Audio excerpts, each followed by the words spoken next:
គុណសពព្រឹកព្រៃដកខែតាមមាត់ច្រាំងខៀវខ្ចីដូចសំរស់ស្រីរីកពេលព្រឹកព្រលឹមបញ្ចូលអត់ទេឬជីវិតបើពិតម្លេះសូមអូនសង្ឃឹមកុំអើយដោយផ្កាយឆ្ងាយសន្លឹមពីបាសង្ឃឹមនឹងជឿចិត្តមកថ្លៃបើវាចិត្តបើណាពិតលើបងនឹងវះយកដាក់បាតដៃបងហាញឲ្យអូនអស់សត់ស័យប្រថ្លៃ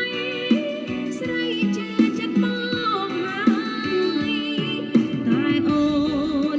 ខ្លាចស្នេហ៍ប្រែអត់ណៃអូនកុំភ័យនឹងបងណាត្រាត្រៃអូនស្នេបងហ៍ស្មោះអត់លៀងឡើ